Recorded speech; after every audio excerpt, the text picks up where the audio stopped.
Ah, mira, está ya Valeria. Hello. Hello. Hi, do you hear me? Yeah, can hear you well. Do you hear me? Yeah, I can hear you. Unfortunately, I had to do a speech at Premium, and now we are coming back, and there was a lot of traffic. Okay, I see. Yeah. So how do we do? We do it like this. Anyway, Valeria, this is Laura. Yes, hello, yeah. We are not at the moment, since we were also testing, I didn't do a lot of communication. So at the moment there are 2 people in the metaverse. So I told them to put it live at 4:30. So there are 3 minutes, but we are going to be recording the stage. So we do the panel like normal. Okay. And We are Mali? we are recording the stage at the metaverse. Right? Okay, in 3 minutes, right? Yeah. Hi, Mali. Hey. I'm here. Yeah, good. Good to see you. Yeah, good to see you. So how do you start, Francisca? Anna, Francisca, do you start and I will continue, or because I prepare some questions? Yeah, perfect. You can lead it as I'm also driving. Yeah, as I'm also driving, I would prefer that you lead. If not, we drive only a short time and we drive against something. Okay, good. So, is for how long will we have it? Yeah, just wait. What time is it? We have 2 minutes. But till what time? Is it already half an hour? We have half hour, but we don't have to talk half hour if we finish earlier. Yeah. So yeah, and good. We record the stage of the metaverse, not the Zoom link. Zoom. We record the stage in the metaverse, so that we have a kind of special, not boring. Okay, you will tell me when to start. So, Mali, hi, Mali. Yeah, again, and 1 minute. We have 1 minute. Yeah, we start with introduction. Then we talk about power of female communities, and I prepared some questions. And Francisca, you see, and I will just ask you the questions. So I will start with introduction of myself, then introduction of Mali, introduction of you, and then we will start talking. Okay? But tell me where to start. When to start? Yeah, I tell you, it's still 29. We start at 30. 30. Okay, good.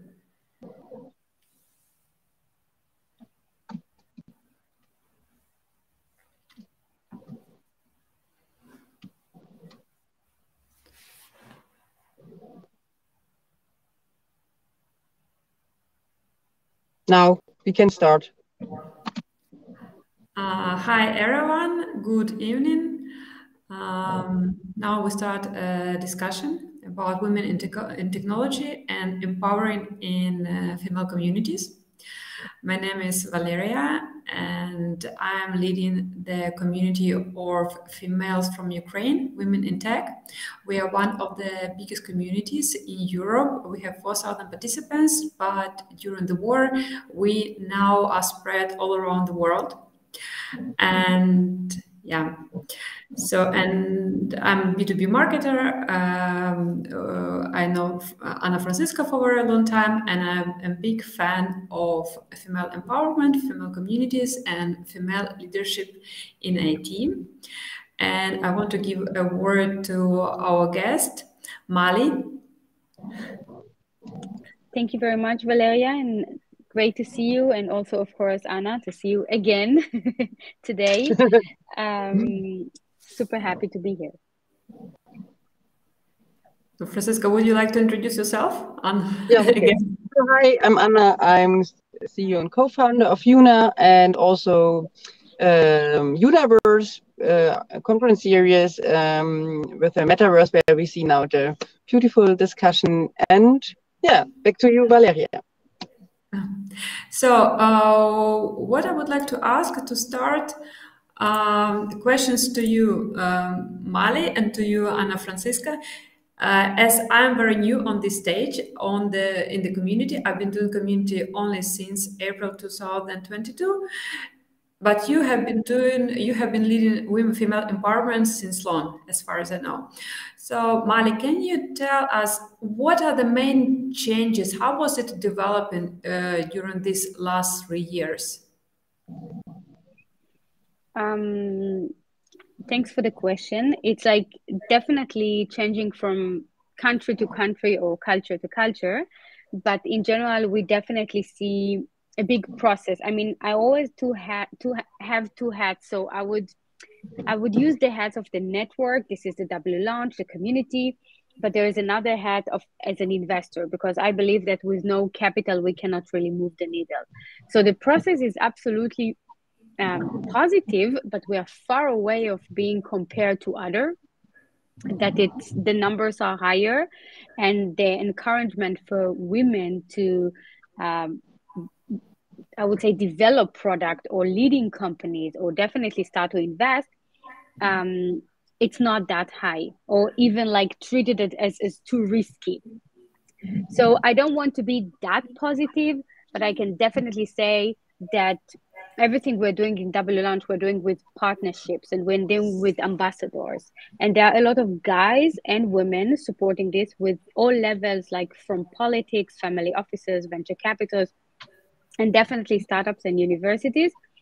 So I think we should work very hard to see the outcome we want to see, but it's still not there. So if you ask me in the last 3 years, I think it became more of the awareness of it. Definitely COVID pushed that as well. But the numbers, bottom line, the numbers are not enough. COVID actually, German level or European level, brought more women back to the kitchen. Also those that worked and had to stay more at home with the kids. And this is something we see also from the corporates level. Okay, thank you very much. Interesting, yeah. And Ana Francisca, your experience, because you are experienced founder, experienced CEO, how was your journey during these 3 years? Did you feel the support from female communities, from females, and how did it change? I think so. Now we arrived.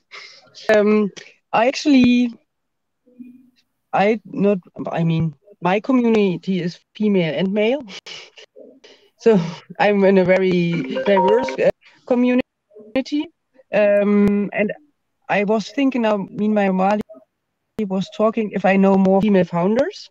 So you are right, there's more awareness, but I don't see more female founders. But what I'm very proud of, that the female founders I'm connected to, they are still there.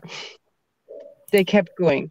And that's what I just thought when you talked about. So we have more awareness, but I see not more female founders, but I'm very proud of all the female founders of my female network, who are still keep going.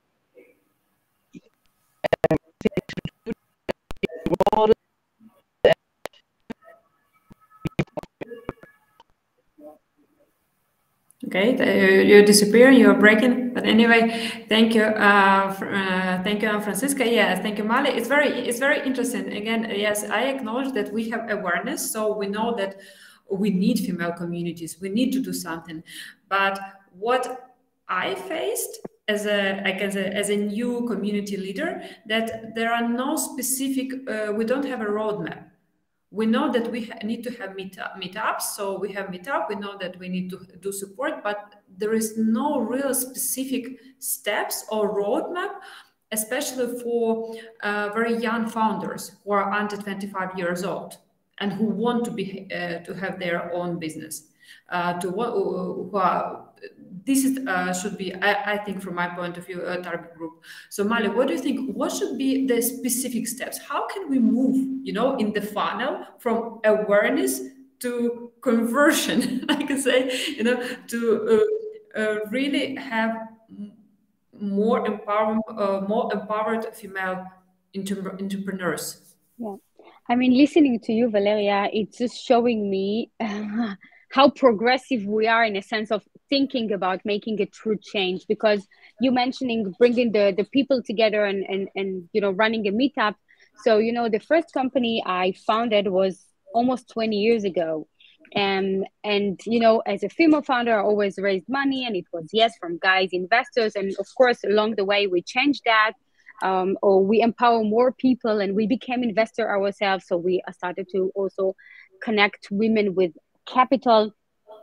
So I think the level of bringing the right people together, definitely curate the people and the content, it's the first step, and probably this is what you are explaining right now. The true change is coming not from bringing only the women together, because we know the problem, we know what we need. It's not helping us to talk about this between each other. I mean, between each other, we need to exchange skills, exchange knowledge, open doors to each other. This is why we build a leadership program. This is why we build program for female to start to be investor. But on the same time, the true level is to collaborate also with the decision makers. The decision makers when it comes to European Commission fund, the German government fund, the Berlin Senate fund, the IBB, the Magdeburg fund, ELB. That there's a lot of,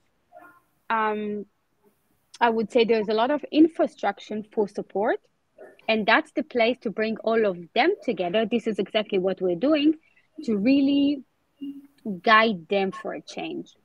So I think the level of bringing women together and talk about a problem, I'm not there anymore. I'm absolutely in the place that we are talking and bringing solution. And it's beautiful what you're doing, because it doesn't matter, as you mentioned, the location. Unfortunately, also I'm happy to see that the problem is a global problem. So ladies from New York, ladies from Silicon Valley or Israel, they are much more progressive in a sense of more numbers out there. 46% of female founder, 25% of female-led venture capitals, those numbers that we can still dream about in Europe. So when we're working together as a global, and this is what we're doing, we are absolutely empower each other, but also bringing a solution, because we open doors for more investment, for more skill, for more support for growth. Thank you, Male. And okay, here's the question, because this is what I face in my community. There is a person, a female, she comes to the community and she said, I have an idea and I don't know if I can build up anything out of it. So how specifically can we help? So we're introduced to the funds, introduced to accelerators, do specific mentorship programs, because many of, when a person comes to the community, she might not know what is a pitch deck. This is the real case, This exactly. Is what happens with me. Like I said, okay, I want to go to accelerator. I said, okay, but do you have a pitch deck? I said, what is a pitch deck? Okay, do you have a pitch? They said, what is a pitch? So how can we encourage, with what specific steps to encourage females to go further, not to be afraid, to be confident with their ideas? I think you mentioned the magic word, confident, and Anna probably can elaborate that, because we talked about this also recently. And confident is surround yourself with the right people. So that's the first step. Yeah, and also, I mean, I didn't even know what a pitch deck is, so I was designed for. So it's also it has also to be the right person. Just say and like, oh, I don't have a pitch deck, and I don't know, I didn't know neither. It's hard work and has to be resilient and always pushing. It's also the personality. I don't know. Only, I mean, I'm also of the TV Startup Accelerator. I also have some startups which I'm coaching, and I noticed some don't. So they're different. So, and then you can pitch decks and do introduction and bring their network together, and maybe they will not make it neither. So it's also all depends on the person, and yes, if you're that person for founding a company, what is not easy, and then you're right, Marley, the confidence and then bringing the people together, know what you need is very important, and we can help. And I'm doing that also a lot, bringing people in to grow and to. Yeah, you're right. Thank you, Franziska. It's also very important, to be confident, to be really resilient, to go for it, and to ask and to knock on the doors, and not to give up. And also, was interesting that you mentioned, Mali, that we shouldn't stay in our female bulb and bring it and cooperate with as many. External partners as possible to get help, to get awareness. But I must tell you the thing that I in community that we have, that some females, that they have very good ideas, but they are still not resilient, and I don't know how to encourage them. That besides professional help, like on hard skills help, they also need help on soft skills, to believe in yourself. Even I promised. I mean, yeah. That's what I mean. What you're mentioning right now is the basic fundamental personality of founder. Like, there are some ecosystems that you don't need to talk about this, but yes, we see it in Germany. Yes, we see it in Europe. In some cases, no one really nurtured them early enough, not in schools, not encourage them, not to go to, mate or physique. There is something in the system. Of course, we know it and we fight it. At the same time, we're stepping into universities and we teach them, that's the word, about entrepreneurship, about international business. I mean, think global, not think only local. There's a lot of level. But the thing that you mentioned, we call it leadership goals. We actually developed like the SDG for impact and sustainability, leadership goals for leadership. And it starts with attitude, mission, vision, voice, role models, those things that if you do not have those and you didn't figure it out, what is your voice? What is your mission in what you're doing? What is your vision in the company or the product that you want to develop? You absolutely will get lost. Yes, you need to lead a team, you need to fundraise, you need to bring investors, you need to bring customers. So you have to have this ability, this personality. So what you're talking about is personality. So I have to say two things. Some people, yes, we need to encourage them, put them on stage, show them that they are capable, show them role models, that it's easy to learn from what you see, not only from what you are imagining. But on the same time, there will be always people that they just do not have this magic sauce. This is also something to understand. Not everyone must be entrepreneur. There are some people that they do not have to go this direction. This is totally fine. But still, they can find their path and they can be super creative within an organization that are working. Like we are working, for example, with Audi or Porsche or Deutsche Telekom. There are superstars, women that driving a lot of things within the corporate. So I don't want it to look like that's the only way. But of course, not everyone can take this super risk. I mean, it is a risk, yes. So it's an up and down. It's an up and down. It's a roller coaster for sure. But on the same time, it's like giving you so much back. So there's no doubt that, I mean, for me, that's the way. But there are other people that we shouldn't encourage them if we see that this is not personality.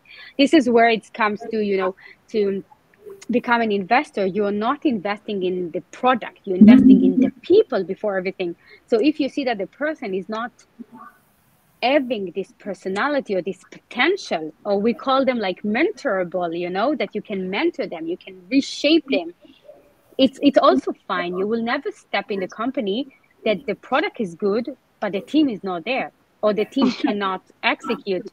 So all of it maybe sounds too high level, but that's the reality in a sense of how and whom we want to encourage, and how we really build success stories made by women.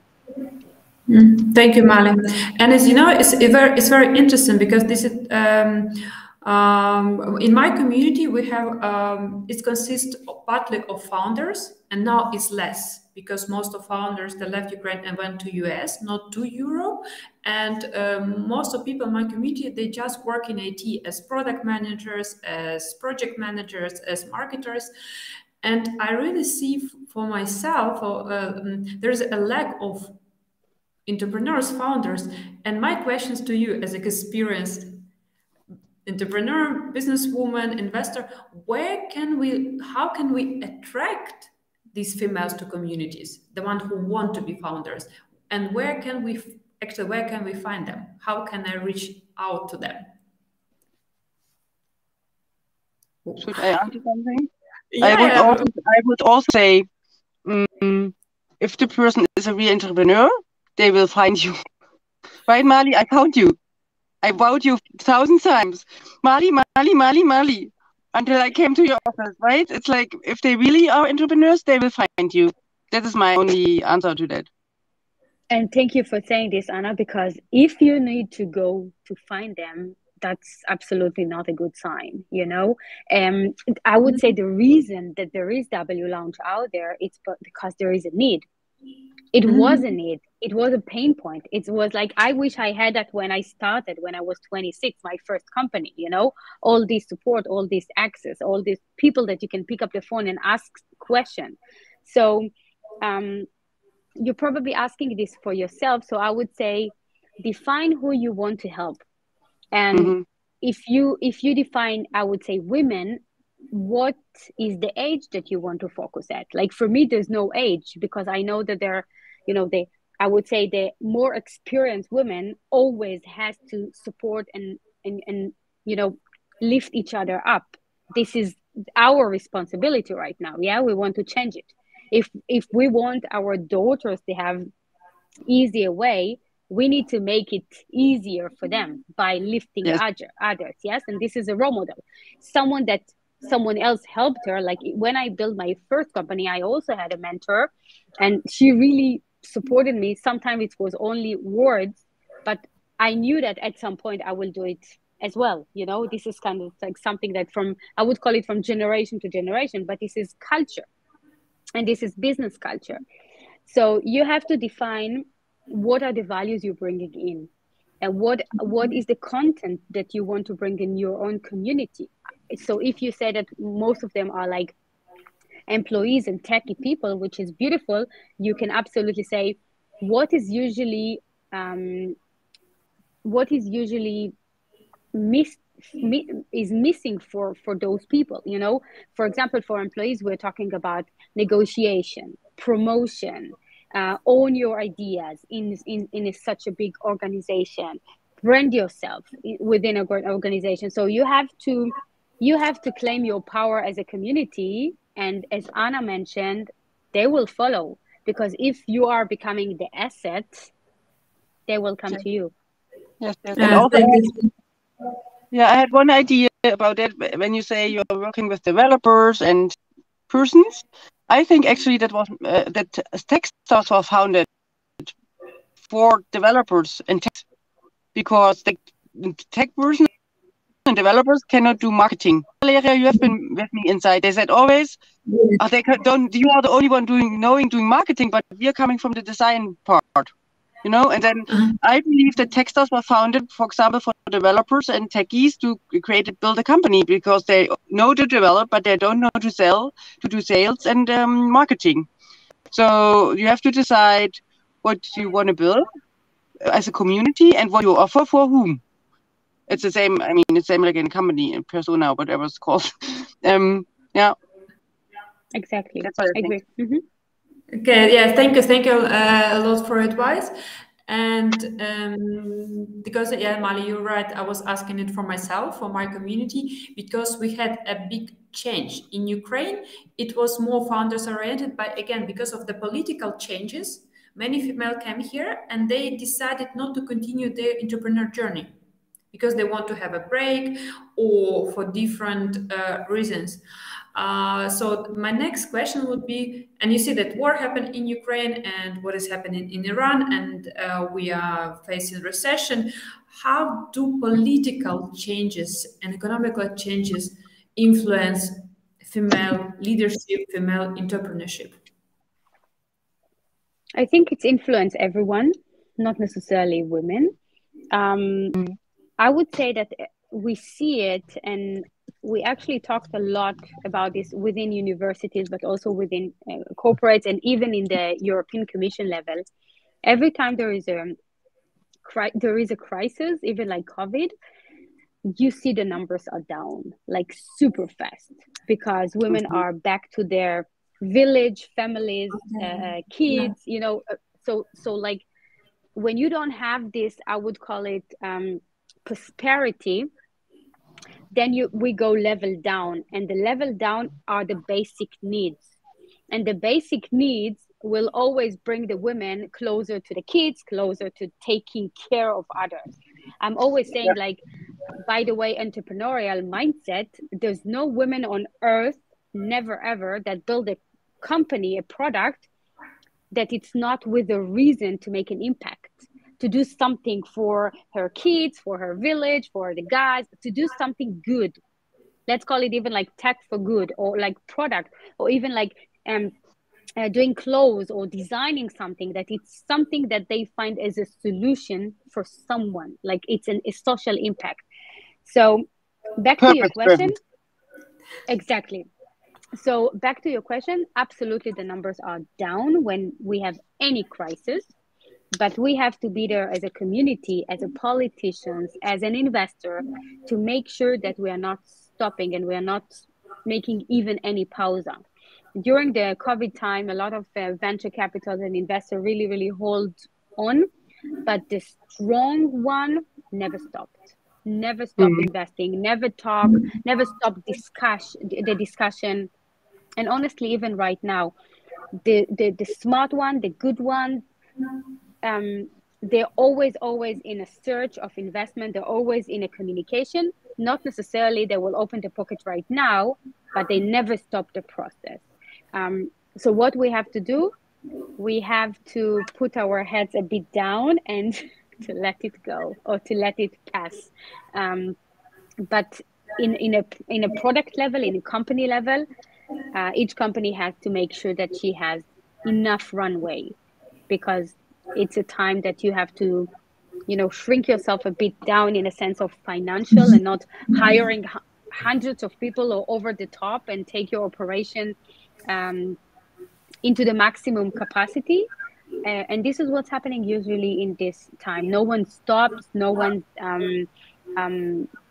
leaving that totally away. And what you mentioned even about Ukrainian, you know, I would say Germany was a big beneficiary from the Ukrainian war, and I would like to say it in a sense of like talent-wise, because not only Berlin but other cities truly open up their doors and their pockets, and they invited founders, IT people, men and women, to move to Germany, and supported them by founding their companies locally, finding jobs. And me in person, I put several ladies in accelerators because they got like half a year salary and they started to build their own companies. So we saw also a good impact on those lives, but when they choose to run away, of course, for their own, you know, self well-being, but on the same time, they really find a great start in Germany. Thank you, Mali. But still, you know, I see that the tendency that most of founders, they left not for Germany, they left for UK and for US, and I believe it's not only the matter of language. Anna Francisca White, what do you think about that? Why still even Germany provides so much support? Like we see that for founders and not founders, why still female founders from my again, from what I'm seeing right now, they prefer going to US. I mean, first of all, I got just a sign that we have only 5 minutes left. And she's showing me pictures from the metaverse and looks great. Marley's already said it before that in the US and the UK, the numbers are already different and the support is different. And in Germany, it's very slow going. And I also have, when I talk to Benny, Marley, you know, he says, go to the US, go to the US. So it's still difficult. German investment works differently, much more slower, and you have to show different things. You cannot just pitch an idea. It's like more deeper, what I think. So of course we have a lot of help, but who from Ukrainian or some immigrants or some people who are coming to Germany are writing 68 pages to EBB to get funding? You know what I mean? I mean, this is okay, we have that, but is it really for somebody who does not know German? So we should ask us also what it means to have funding and help in Germany. Even a business plan even a business plan to enter into SEBB, that are 20 pages German.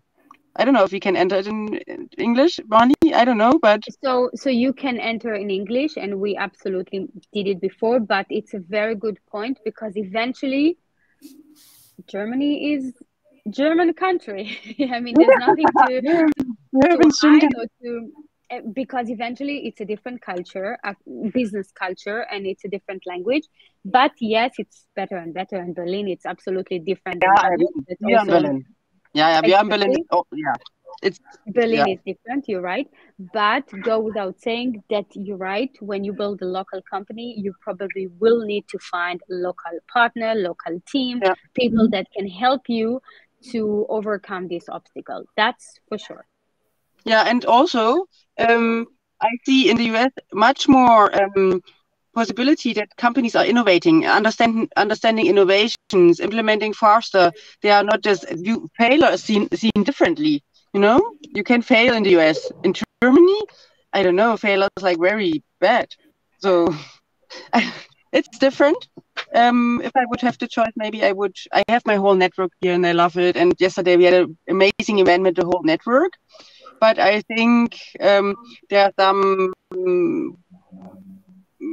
maybe more positive things going to the US and UK. So we have to wrap up. I would like to have a last question, and it's my favorite question. Valeria maybe knows it. My wall, Berlin, Alexanderplatz. You have a big wall. What would you write down there? One sentence. Oh, I think it's not my sentence. I think it's someone's quote, but future is female. And you, Mali? I would say what I always said in the gala stage that you were there, Anna, is if you invest, mentor, and support one woman, you support in community and full society. Yeah, cool. And I'm always saying the future is now. Take action. Cool. Bingo. Love it. We have to cut it. I get the cut sign. We sent you pictures from the metaverse and from all the whole talk. I think we recorded it also. We sent you the video. It was lovely speaking to you. Let's meet soon in real life. And thank you. Yeah, thank you, Mali. Thank you, Anna. Thank you for the invitation. It was lovely. And have a good day. Yeah, bye-bye. Bye.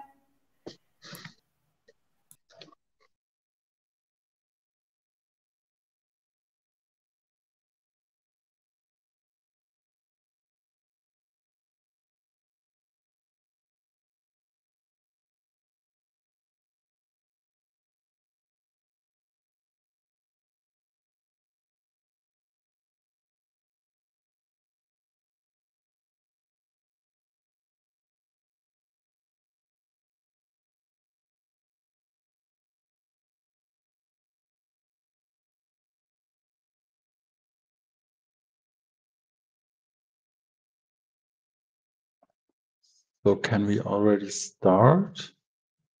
No, I don't know. Andrea tries to log in. I feel so she's next to me.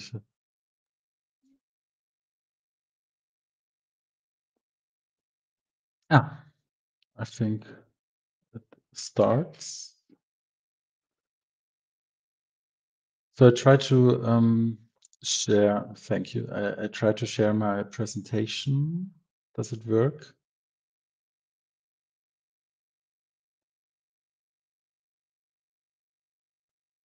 So I see it's on hold in the next in the bar.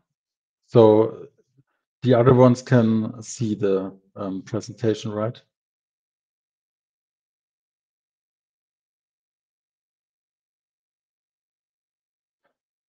I think that's a yes. So I will start. I hope you see all the presentation and hello from our side. We are the crew of the Smart Textiles Hub, and we want to talk about the future of clothing. And do you ever thought about smart textiles in this way?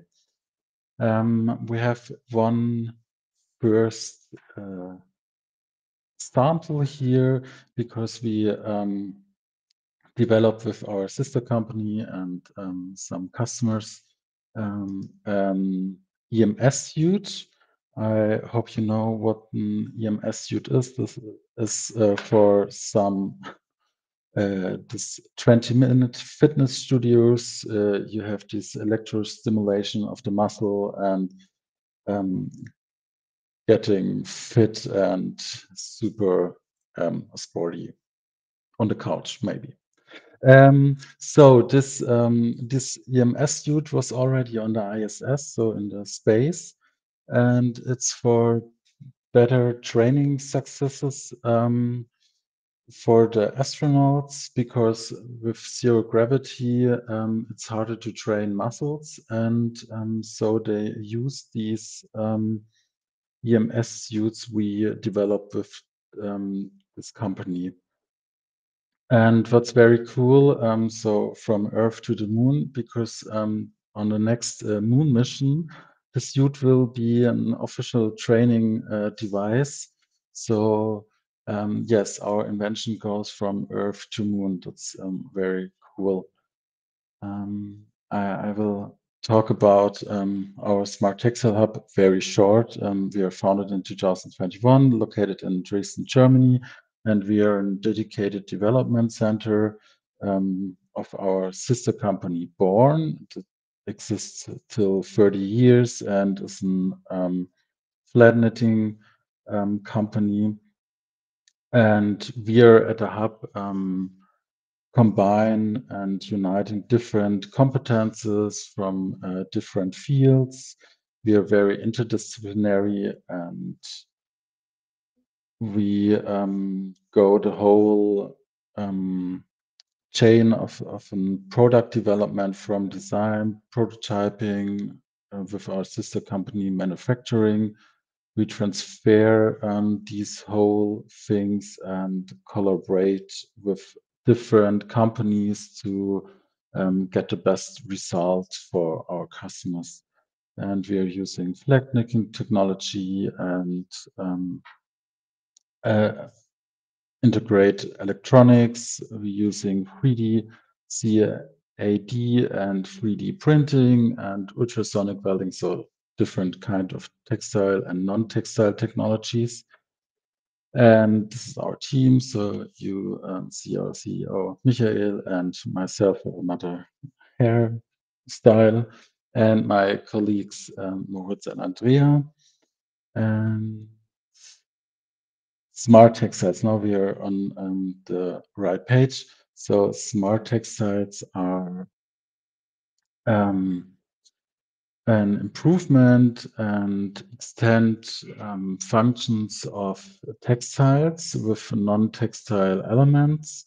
So maybe with electronics, hydraulics, and robotics, it's a very wide field. You will see in our examples some different techniques. So the first, I think we all think about smart textiles is the electronic part. So you can produce light with them or use them as an power or data supply lines. You can build heating elements like these heating vests or so on. Another cool thing is the luminescence topic. So you don't have to use electronics for that. It's a chemical process, and there are different options to do that. And there are many, many more functions with smart textiles, but these are the most popular, I would say.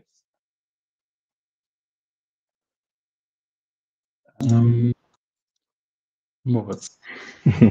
So hi from my side as well. And the question is why to use smart textiles? What benefits smart textiles are bringing to fashion industry, to sport industry, and anything else? And there is a possibility to combine wearables in your everyday clothing. So the wearable market is on a race, and there will be a future where you can implement these wearables like smartwatches and anything else into your everyday clothes, as well as the implementing thing of wearables. You can create customizable highlights through smart textiles, for example, with illumination and anything else. And also the textiles with the smart parts of it will create a better human-machine interface through sensors or actuators. And there's also a possibility to support people with disabilities or in their rehabilitation, like you do with the training already for the astronauts through the EMS and anything else. So there's a wide range of possibilities how to use smart textiles in the future.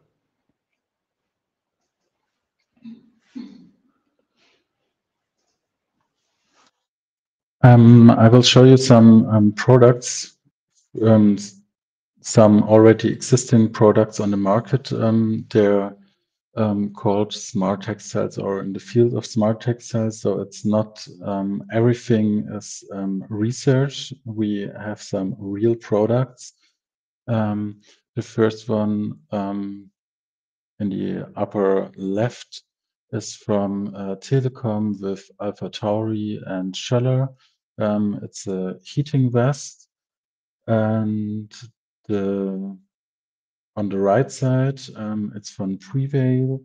It's a tracking shirt that tracks body functions while you're training, and you can measure them or see them on your phone. And the third very famous example is the Jacquard by Google with Levi's together.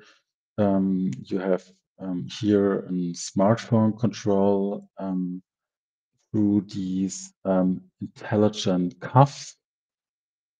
And you see that all, not all, but in this example, all products are in connection with our smartphones. So smartphones are in our daily life are very important, and in the smart textile context, they're getting more and more involved to control everything and so on, so that we don't have a separate control element on the clothing. So we only can, or we can use our smartphone for that. The next slide is a research topic I will show you. It's a project I worked before the Smart Textile Hub. I was in the University TU Dresden, and we researched on human-in-the-loop action and digital twins and so on, and control the digital digital objects with smart textiles, like these glove. We have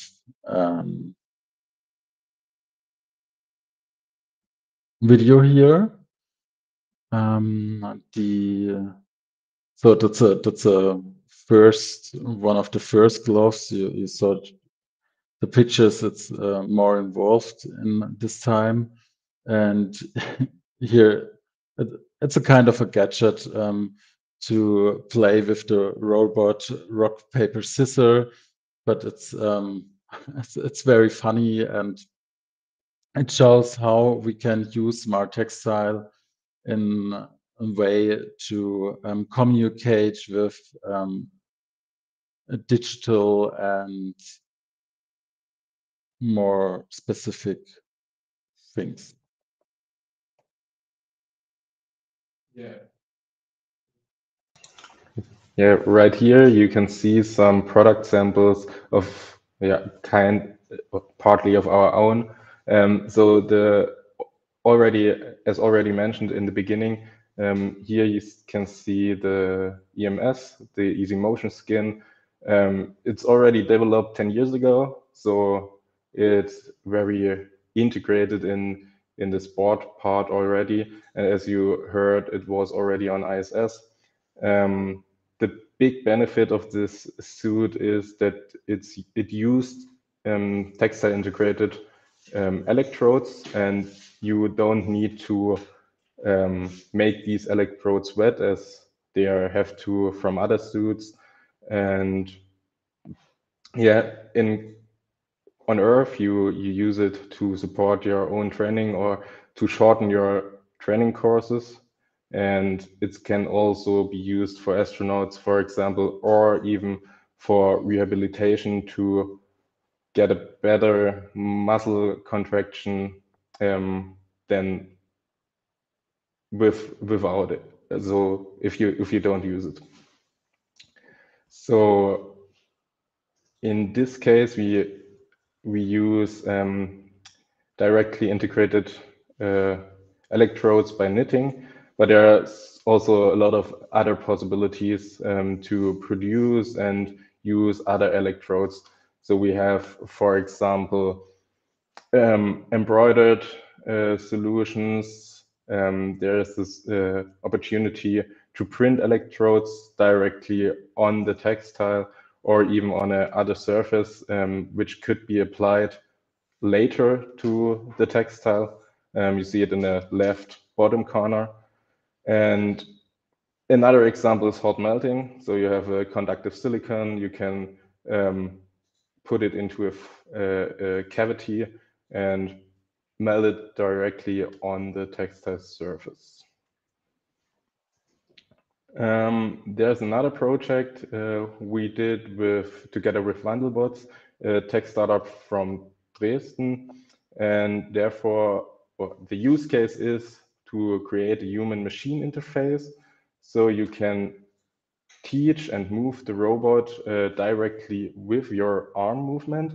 So you have detachable sensors at the top of your arm that can be removed to ensure washability. And it shows that even already in the early stage and the early prototype, the movement of the robot can control in time with your own hand and arm. And the last example of those is to create active wear, and in this case to support disabled persons. In this case, there was a illness that caused paralygia, and this has fortunately built back a little bit, but the person can't move really well. So you can implement into a normal sport leggings, you can implement elastic straps, and they can ensure or support your movement, and the person is able to move in a proper way without crutches and anything else. So this is maybe an outlook what can be possible through smart and technical textiles regarding supportive structures? So we talked about a lot about functional textiles and for the sports sector and for the sports sector and for technical devices and so on. But what is this with fashion? What do we is there an opportunity or possibilities for smart textiles in fashion?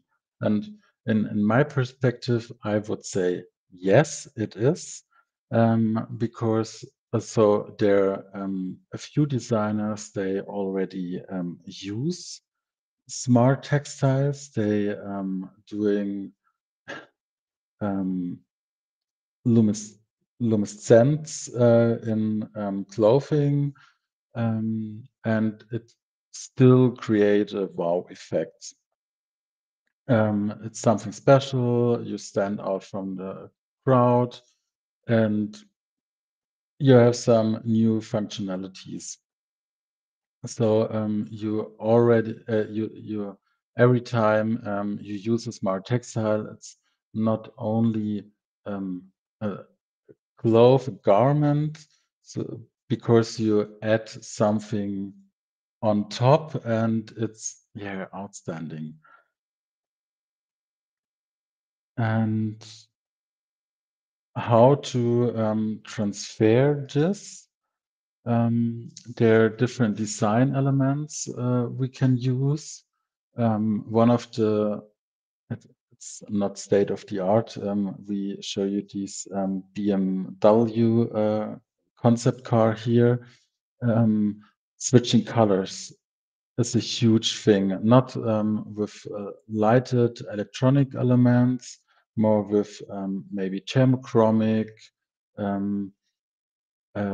functions, or like the BMW has invented this e-ink. I know it's not at the moment for the fashion sector, but maybe it could be if we transfer it in a good way. And yes, we have this transfer from sports to everyday life. We see streetwear is a very common thing. So yeah, let's talk about where are smart textiles, or what is the right position for them in this whole fashion field.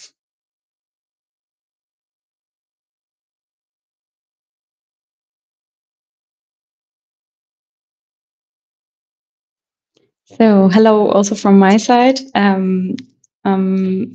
will talk shortly about the challenges in the smart textiles industry. So first thing, when you think about smart textiles, I don't know how common this topic for you is. If you are completely new to this, I hope you got a small insight through my colleagues. But the biggest challenges in smart textiles are matching the soft and the rigid parts together. So you have to imagine you have like electrodes knitted or embroidered into or onto the textile. Then you have maybe some cables, and you need, of course, a power source, and that's something that you need to implement into the textile.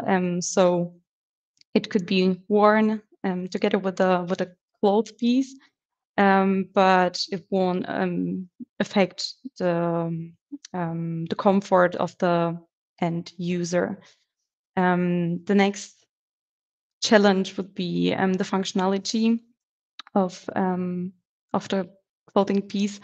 As the clothes are being bent and stretched, you need to ensure that these won't affect the functionality of the cloth.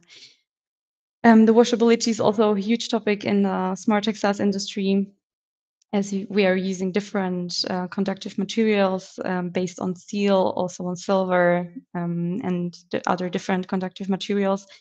but some of them aren't very stable when it comes to washing, and they can change their behavior.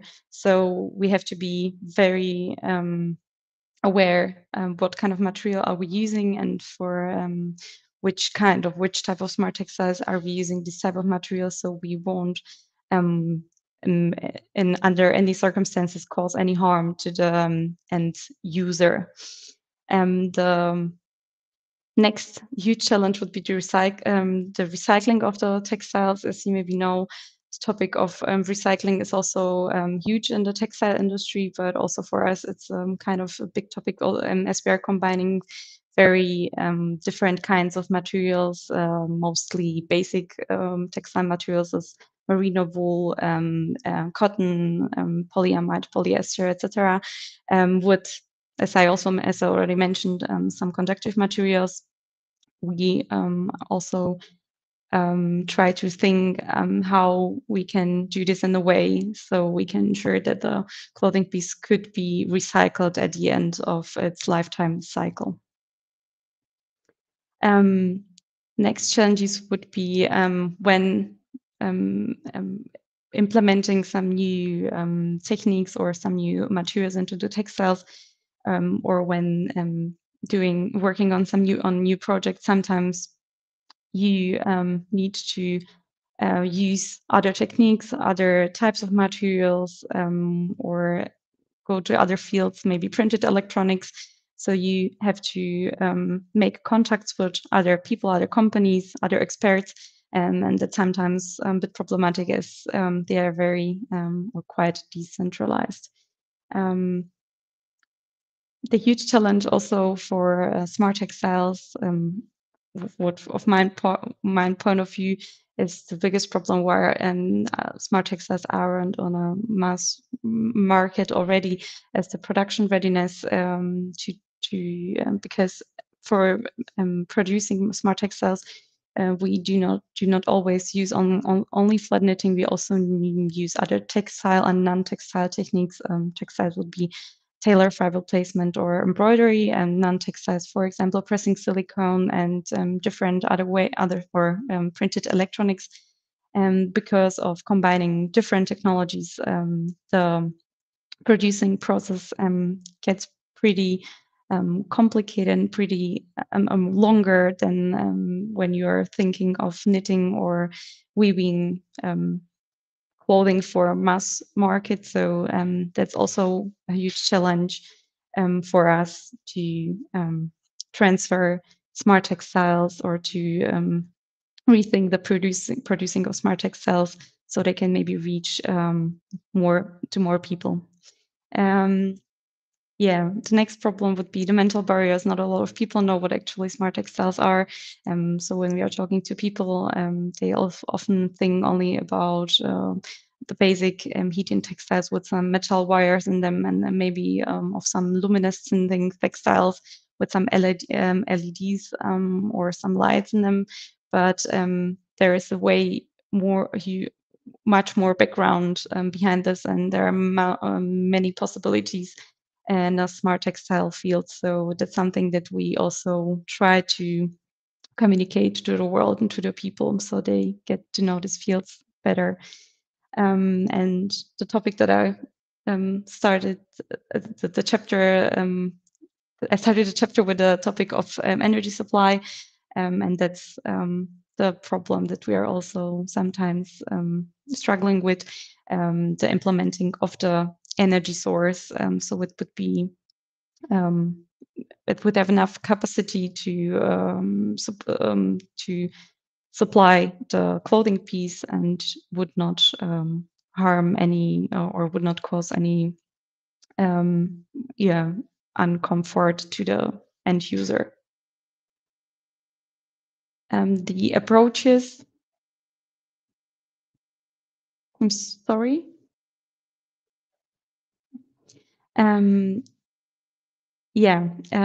How to approach the transfer of smart textiles to fashion. The first thing that we are almost doing at almost every project is the research of the material. So we are always discussing using different conductive and non-conductive materials.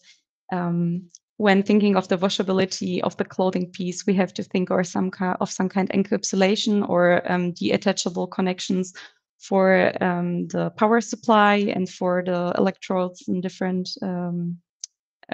conductive materials, and also the possibility of maintenance of the pieces. So the lifetime cycle of the clothing piece would be as long as possible. And of the verifiability of the smart textile clothing piece. The next slide will sum up my part.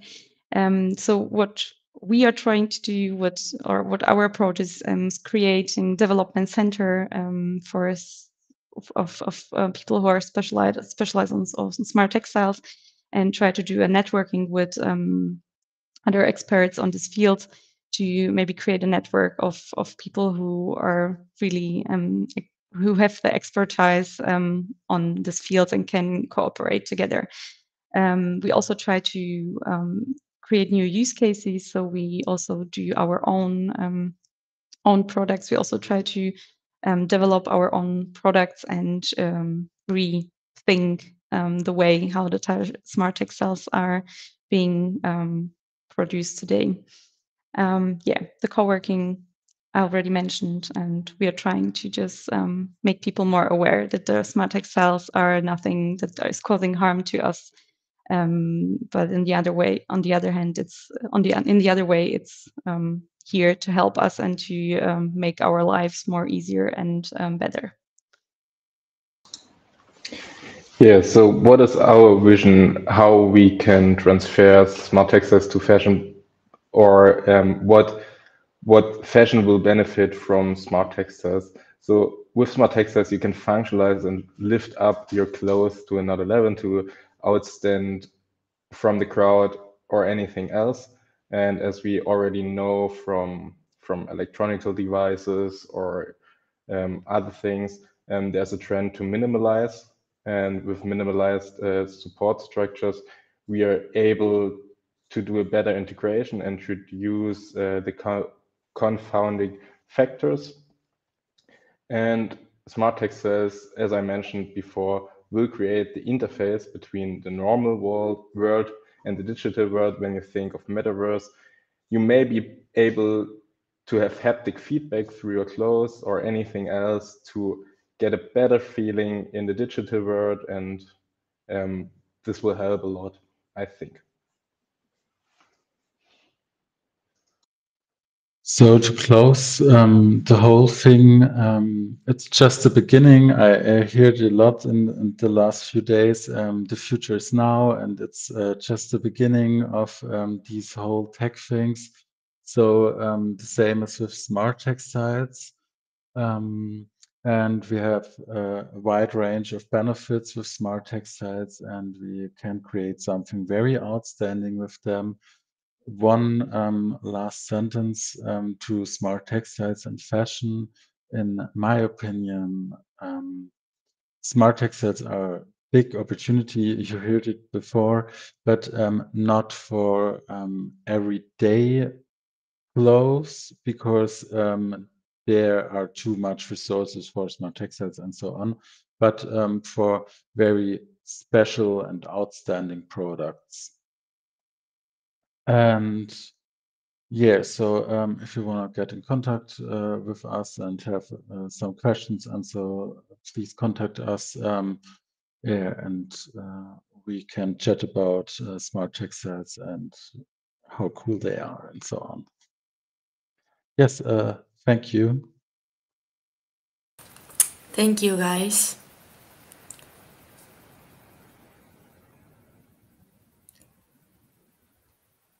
I don't know if someone has some questions or something like that, or In the chat, there's no questions, so I think it's okay.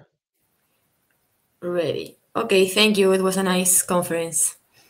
Thank you. Thank you, guys. Thanks for having us. Thank you. Bye.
So, hey Hasna, Hi. welcome to the metaverse. Hey, thank you for having me. So, you can start when you want. Cool. Thank you so much. Thank you. I'm going to share my screen. Okay. And let me know if you can see it. It's here. Okay, it's sharing. Perfect. Let me know when I should start. Now you can start. Okay, cool. Hi, everyone. Thank you so much for joining me today as I'm presenting the story behind Save Your Wardrobe. And also the topic of today's session is the key to unlock circular fashion. So I'm Hasna Korda, co-founder and CEO at Save Your Wardrobe. I am Tunisian and I come from Tunisia, a country in North Africa. And like many African countries, we import lots of discarded textiles to sort them before sending them back to Europe or before dispatching them to other developing countries. Unfortunately, this leads to lots of waste but also lots of pollution in countries where resources are scarce, but also they wouldn't have the means to properly dispose of those garments. So eventually they end in landfill or being incinerated. And this is where my upbringing come from and where my family's values that they instilled in me from as I was growing up in Tunisia. And this carpets on the right-hand side illustrates the sustainable journey I've been through and also the inspiration behind Save Your Wardrobe. So this carpet is made of all natural fibers that my grandmother, her children, her grandchildren ever wore since the 70s or even a little bit before. And she commissions an artisan to make this woven carpet. It's 10 meters long, about 10 meters long, over 2 meters wide. And it's so long that I couldn't take the full picture of it. And yeah, it shows that all those discarded textiles that we import from Europe and other developed countries could be actually upcycled into better textiles and make the life cycle of clothing longer and divert clothing from landfill. So yes, this is the story behind Save Your Wardrobe and really the inspiration. Like I mentioned, I grew up in Tunisia and I moved to Europe when I was about 19 years old. And I've realized actually how wasteful the European ways of consumption could be and all the ramifications in the global south. And so this is where I thought that there was a gap in the industry where we could be filled with technology. And Save Your Wardrobe was born. We are a digital circular platform that enables brands and retailers, but also consumers, tap into circular initiatives where an ecosystem of aftercare services and service providers, partners, can help extend the life of garment. To deep dive a little bit more on the issue and the problem, the fashion industry represents a total of 10% of the global CO2 emission as of last year, and is set to increase by 50% by 2023. This means that the discarded that not just the amount of things that are made and in production and sent to market are extremely inefficient and is 10th cause of pollution, but this is also not slowing down. It's actually really increasing. And if we extend the life of garment by only 7 months, we are also able to reduce waste by 50%. The other statistic is saying that by increasing the length of and life cycle of garment by 6 to 9 months, we are also able to reduce the carbon emissions by 20 to 30%. And it shows that the solution and the problem are coming from how to consume fashion and how can we bring back a culture of care and a culture of consumption, and how can we use our clothing much more, and how that can solve one of the biggest issue in the fashion industry at the moment. The third issue that we've identified was the gap between intentions and actions. So people are really looking at implementing sustainable lifestyle and adopting sustainable lifestyle. But what we've realized was issues on education, knowledge, and access. And that creates a gap in the score. So this is from the Business of Fashion. Only 28 out of 100 are able to meet their intentions through their actions. So this is where we've created Save Your Wardrobe. So Save Your Wardrobe started in 2020 through a B2C or consumer-facing mobile app, where we help people make the inventory of the garment that they have in their wardrobe. So we use two technologies to do that. The first one is through what we call computer vision. So you take a picture of the item that you own, and our technology is able to recognize and scan the item, recognize its attributes, the brand, the color, the category, and so on. And it's added automatically to the wardrobe. And on top of this technology, we also have something called email parsing, which is just connecting your email address to the platform, and instantly you have all your wardrobe available in the app. And the first thing you would see on the app is simply a statistic or a dashboard view on how you consume your clothing.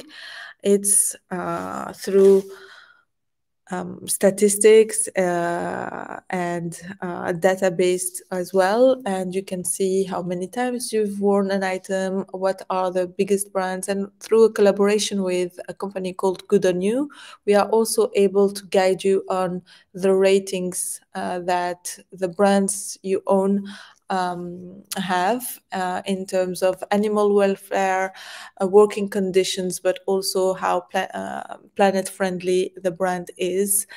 And that's actually, from a consumer and behavioral change point of view, that changes a lot the way we think about sustainability and we think about clothing consumption.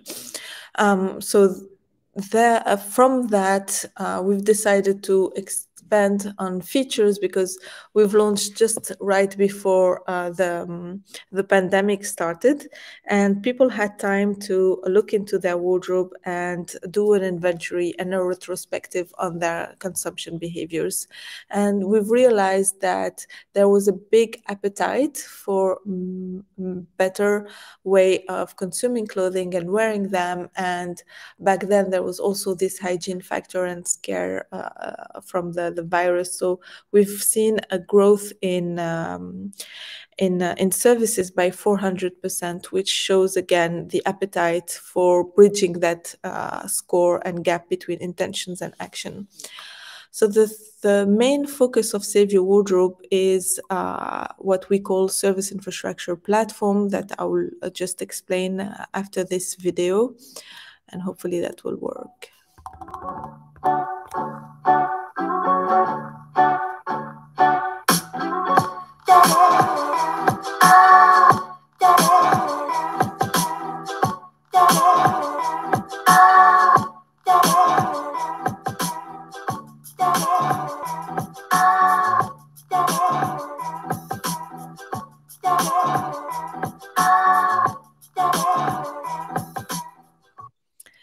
So Save Your Wardrobe main technology is what we call service infrastructure platform, a fancy word to describe an end-to-end integrated experience for booking and streamlining aftercare.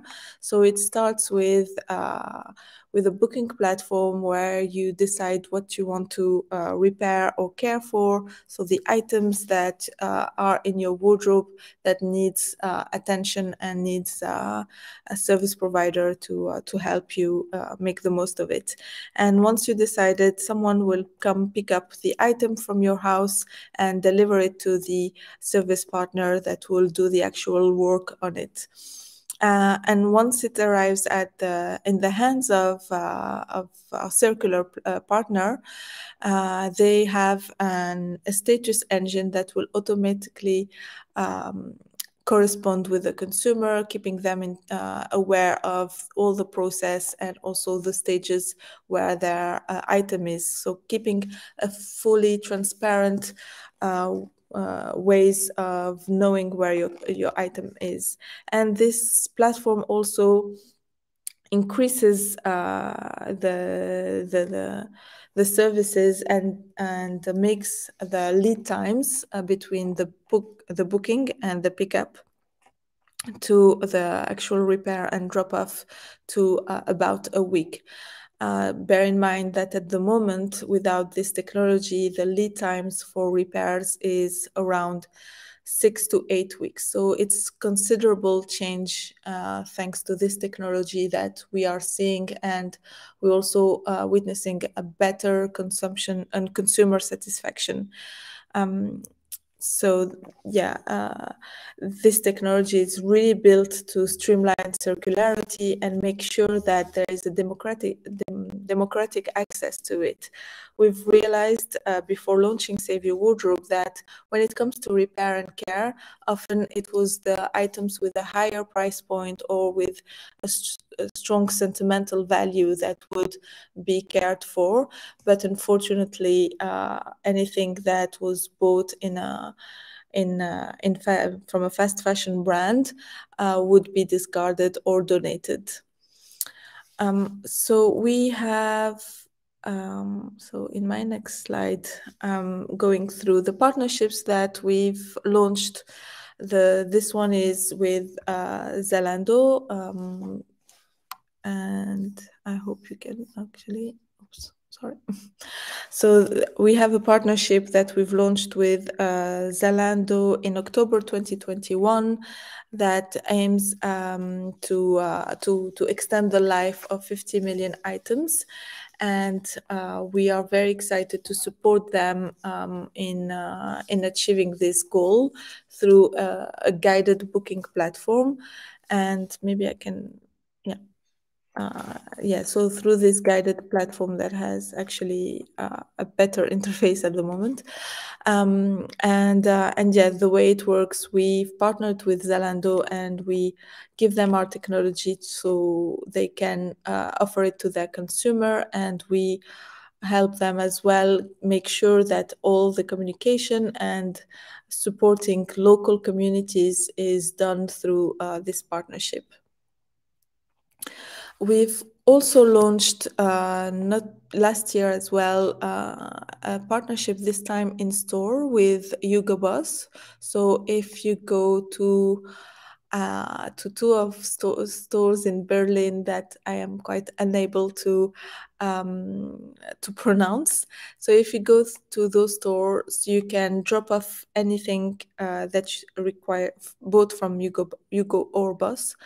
And they will do the repair free of charge. So it's really incredible to see these brands and retailers take ownership and responsibility on the product they put to market and make sure that their life cycle is extended to a longer period of time.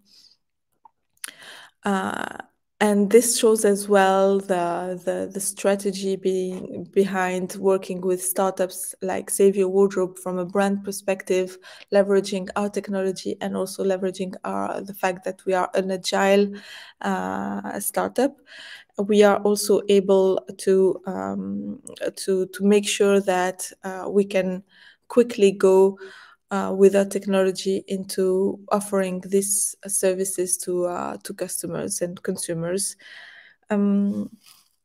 So I'd love to also talk about the team behind Save Your Wardrobe and the work that is done through our team and tech team. So we are about 30 at the moment, and most of us are from Tunisia and based in Tunisia. So tech team is in Tunisia and we are based in London. And what I'm really proud of is that everybody is working together to make sure that Tunisia, which is actually one of the biggest sorting hub for discarded textile, plays an active role into solving the issue of sustainability and circularity. And this is also actually really a global South issue, as we are also talking about regenerative fashion, where things are supposed to, in the sustainable way, supposed to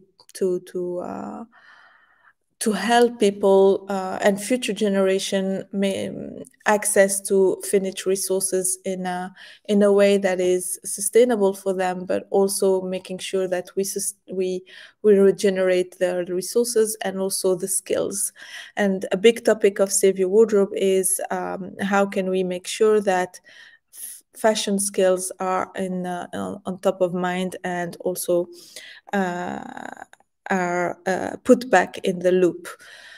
So this is a gap actually that we've realized when we've launched Save Your Wardrobe, was every items produced are made in a hasty way. Things are like attention to detail was missing, making things really prone to be obsolete, really quickly, and that made things easier to rip or easier to discard. And by bringing back the culture of care and repair, and let me actually go back to this slide and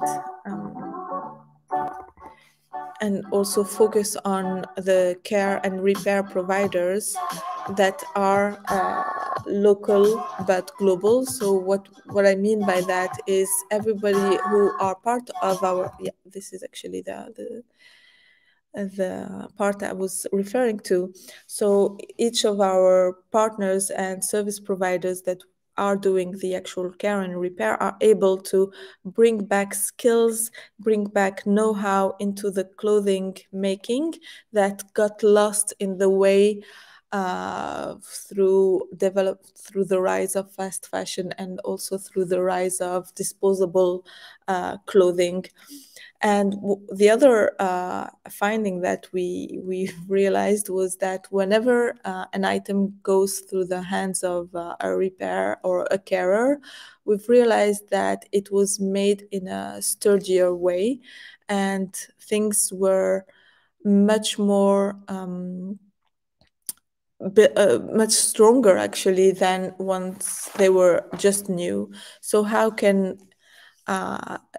items from secondhand or items from fast fashion go through the care and repair from our service provider to extend the life cycle? And the other thing that we are extremely passionate and proud of is how also a community of local craftspeople is able to tap into the digital and technology-enabled circularity. So for so long, care and repair, like I mentioned, was very restricted to high-end items, and anyone in the world was struggling to find and understand how things work.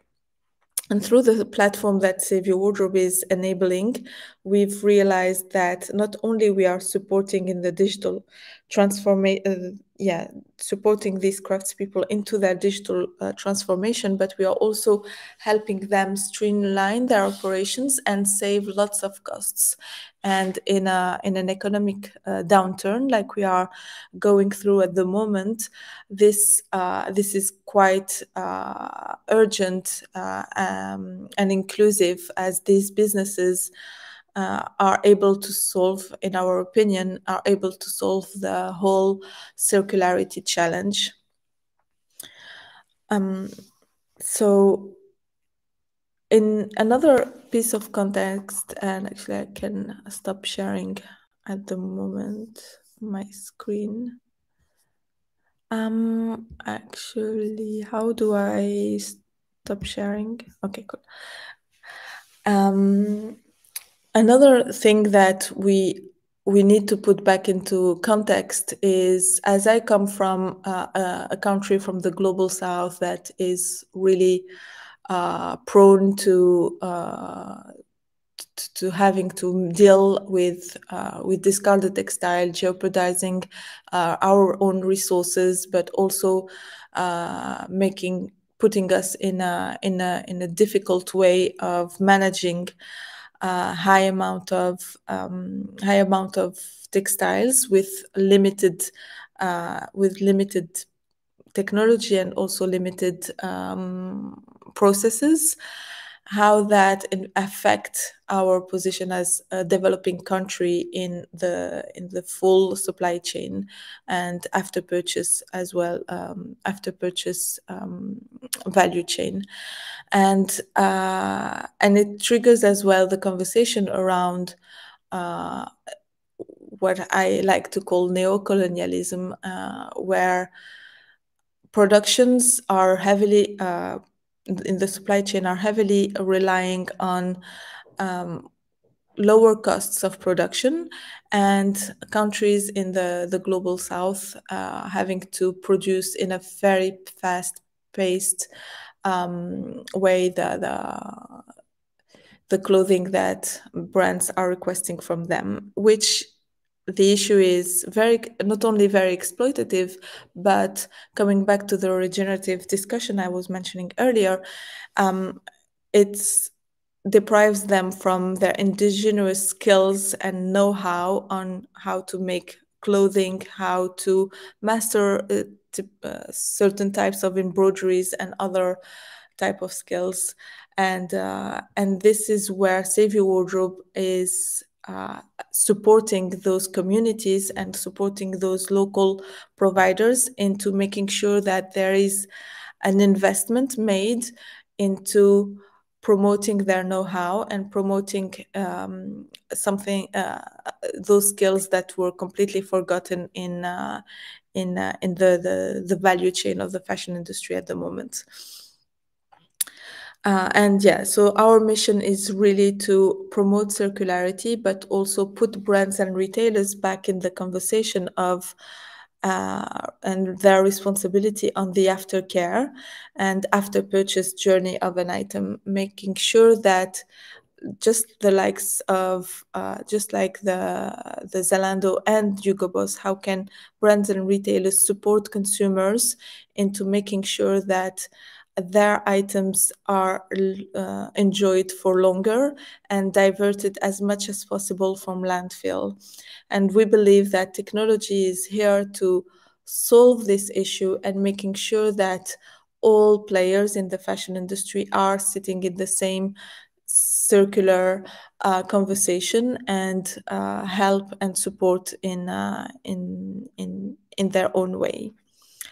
I am not sure if I have Q&As in this, but I'm really happy that I was able to participate in Universe conference, and thank you so much for the opportunity.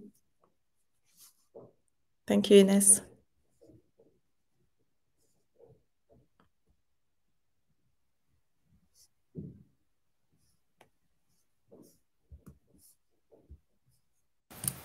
Hey, Hasna, thank you so much. I just checked the chat box and there's no questions, so thank you a lot. Thank you. I think you're mute. Yeah, thank you so much. Sorry about that.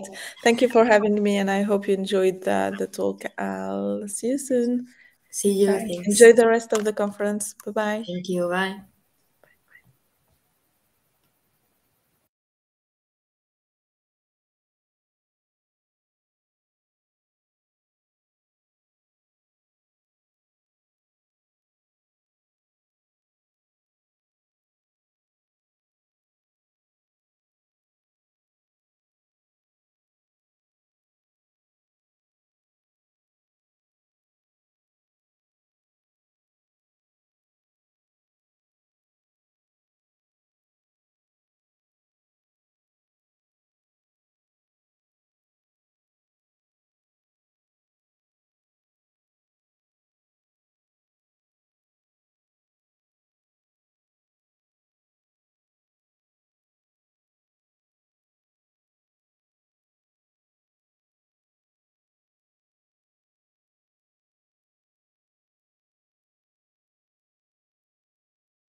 So hello, Cosima. Hello. Welcome to the metaverse. Thank you. So happy to be here. Nice. So you can share your screen? Sure. Let's do that. Wait. Okay, it's here.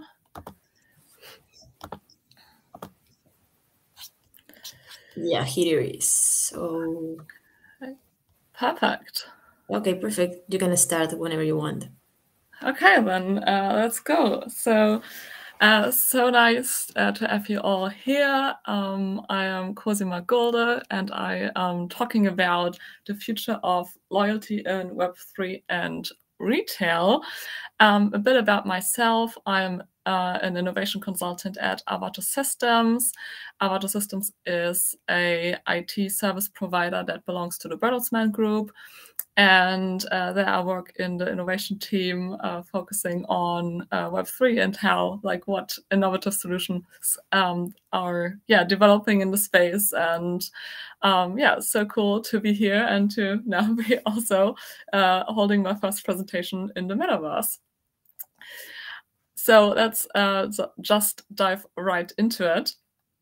So let's start with the current status of Web2 loyalty programs. So loyalty programs, as you all know them, you have most often a plastic card, or maybe there's already an app from a certain brand, and when you shop you can scan a QR code, or you automatically get points for every euro or dollar you're spending, and after a certain amount of time, after you spend enough money, you will get a cooking pan, or maybe a discount code, or something else.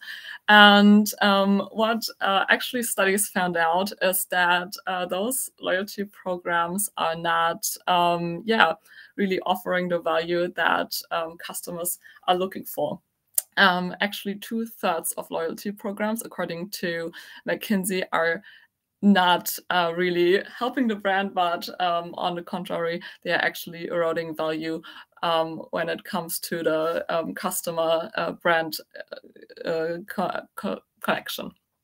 And also McKinsey found out in a more recent study that only 42% of the benefits that customers seek in loyalty programs are rational benefits. So benefits like that you will get a discount code or a product in return. So, but actually most of the benefits that people are looking for when participating in a loyalty program are irrational benefits. So emotional benefits on the one hand, so that you feel connected to a brand, for example, and on the other hand, social or community benefits, so that you are feeling connected to a community around a certain brand, or that belonging to this community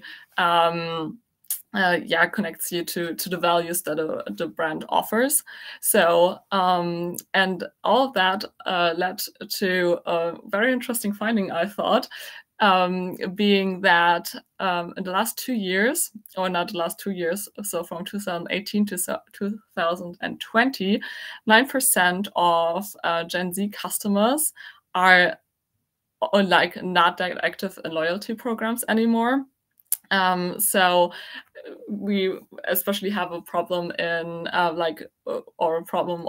it's becoming more and more challenging for companies to connect with younger customers and to keep them attracted to a brand, and to keep them especially loyal to a brand, because the younger customers are looking for even more for those irrational values or irrational benefits a brand offers instead of rational benefits. So younger customers are not that attracted anymore by getting a discount code, but they want to have more from the brands they are connected to or buying from. And looking at what happened in Web3 loyalty so far, there have been like the last around 2 years some examples of when lifestyle brands went into NFT loyalty programs, or something at least similar. And so, for example, what I found a very interesting example is the cosmetics brand Clinique. What they did last year is that when you posted about their brand on LinkedIn, not on LinkedIn, on Instagram, you would get an NFT in return. And this NFT, depending on the kind of NFT, would, for example, give you 10 years of free Clinique products. So that's, I guess, very generous from them. But another very cool example is, of course, the Starbucks loyalty program. Probably everyone heard about it. Was all over the news. So they would offer their closest customer virtual experiences. For example, that you could virtually experience how they grow their coffee beans, and if you participate in this journey, you will get NFTs, and those NFTs then give you access to more exclusive events or discounts or other things. They are only in the beta version in the US right now, so it will be interesting how that develops also when they are coming to Europe. And I also included a post by Victoria. Those active in the German Web3 community probably know her. She's very, really a force in the space. And she predicted for this year that there will be more and more loyalty programs on coming on the blockchain. So it will be exciting to see how that develops this year. And but why do we even need Web3 in loyalty programs? How does that help us? So there are a number of reasons. First, there's the point of ownership. So with Web3, with NFTs, customers can now own the points they collected, independent from the provider or the brand. So they are not with NFTs, and they are not that dependent on the brand anymore. So if a brand shuts down or they decide to discontinue their loyalty program, you could still use this NFTs and get maybe goodies from another brand that decides to, okay, this is an interesting customer group. We want to also offer them, based on the NFT they have, cool goodies. Or on the other hand, because customers own the loyalty they collected over the time, they can give it to other customers. They can rent it. If it's, for example, when you think of airline, when you have a status with an airline that allows you to go to the fancy airport lounge that you don't use it anymore, or not that often, you could rent it out to someone else, and by that share what you earned with a brand, with other clients and other consumers, and by that onboard them also to the brand. And then we have the advantage of the whole know your customer process and personalization. But with NFTs, with blockchain, you're then able to assign points and the rewards more to individual customers than you have been before. So, for example, we just had the example of Clinique. My mom and I, we are actually sharing a loyalty program, so they don't actually know who's buying the cosmetics. So maybe they are a bit confused why the same person is buying skincare for young and old skin. So that will also be an advantage for the brand, but also an advantage for the consumer, because then the brand is able to offer more personalized advantages.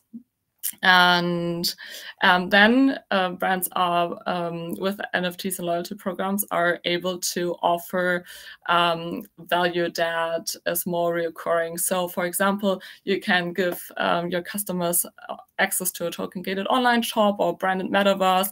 That would not that would not happen before. And it's also interesting to see, or it will be even more interesting to see how those different things, like you have NFTs, you have loyalty programs, you have metaverse, you have the classic online shop, how all of that will continue to be more connected in the future.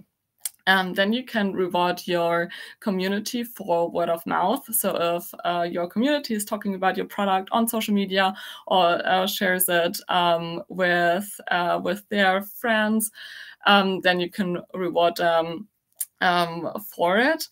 And the last point is, of course, efficiency. Because of smart contracts, you're able to automate a lot of even more processes in your loyalty program, and by that, serve your customers better. And I have one example with me that regarding what we're doing at Avato Systems.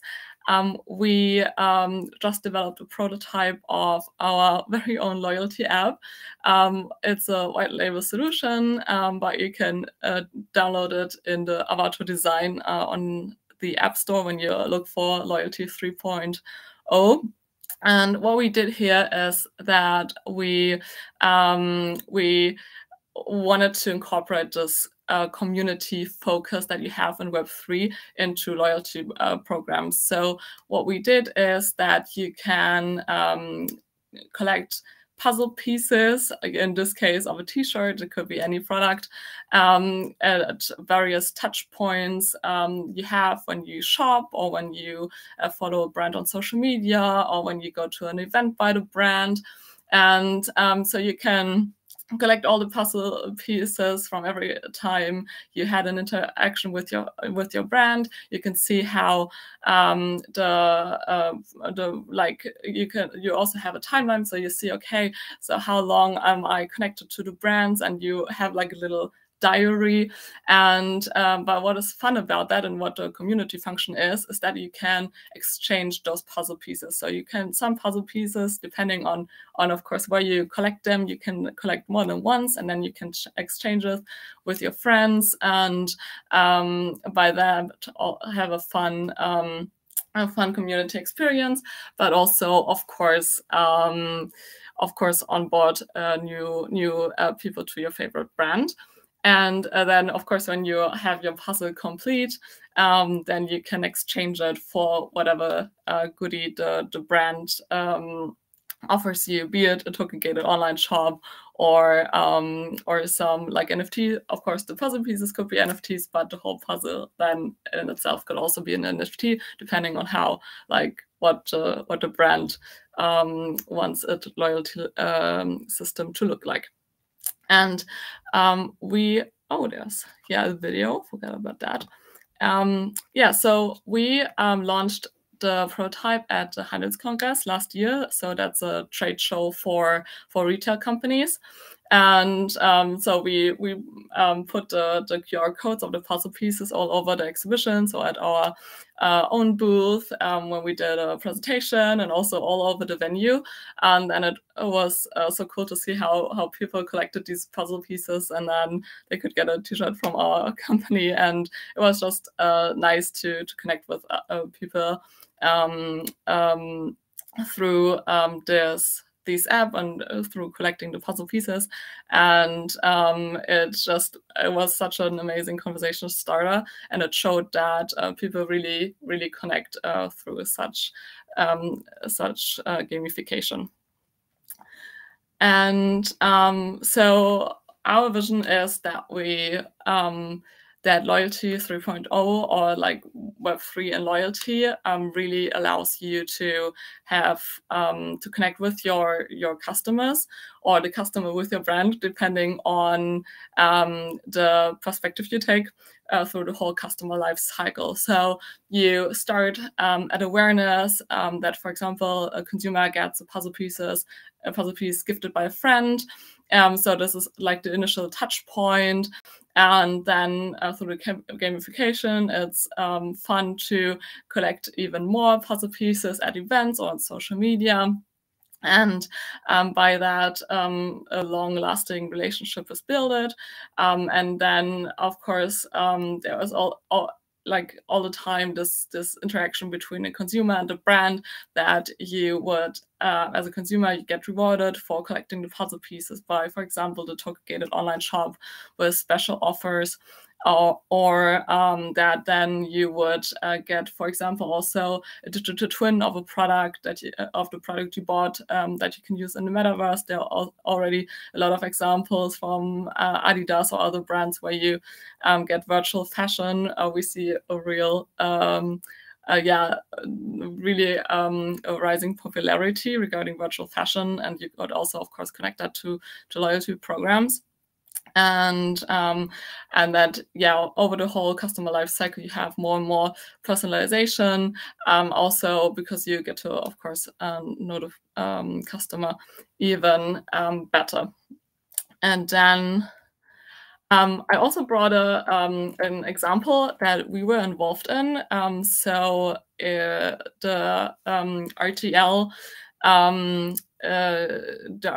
our colleagues from RTL, they launched their first NFT collection, or a number of collections actually, over Christmas around the TV show Sissy. And so what they did is for each series of the show, they launched one NFT collections featuring the most famous dresses Sissy wore in each season. And then and what how we were involved in this process is that actually we designed those dresses. So we did not do the fashion design, but we did put those real dresses into virtual dresses for people to collect as NFTs, and then people would also get access to virtual set tours. So you all again have these this added value to collecting these NFTs. And as you see, I put a screenshot of the Instagram feed. What was really interesting is that people are super positive about NFTs because sometimes you have the feeling that people are a bit skeptical, but actually you see how positive people reacted, even and especially when you think about that this is not a crypto, not a Web3 community, but like a very a community of people who just love the show but are not crypto natives. And this was really cool to see how NFTs are becoming more and more mainstream. And I also have a video of how the dress turns. So it's really, really cool. And just some last words about just so that you know who you spoke to today or what Avato Systems does. So as I said, we are an IT service provider, and that focuses on digital transformation, and we offer some like industry specific but also cross-industry IT solutions. And we are going more and more into the Web3 metaverse space with our loyalty program, but also with, for example, the whole part of 3D asset creation. So whatever you want to turn into a digital twin, we can help you with that. And also, I'm looking forward to connecting with you and to chatting with you. So if you have any questions about loyalty and Web3 or about our specific prototype, or just want to connect in general, then I'm so happy to talk to you, and looking forward to meet you. Thank you.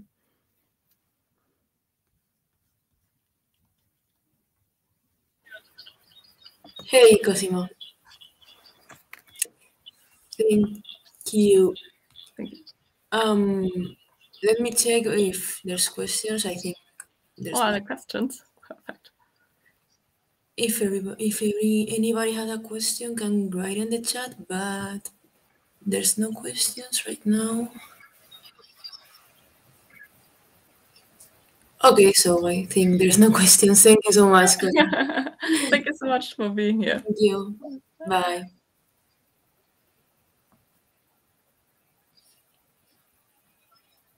So thank you to everyone who attended today, and see you tomorrow.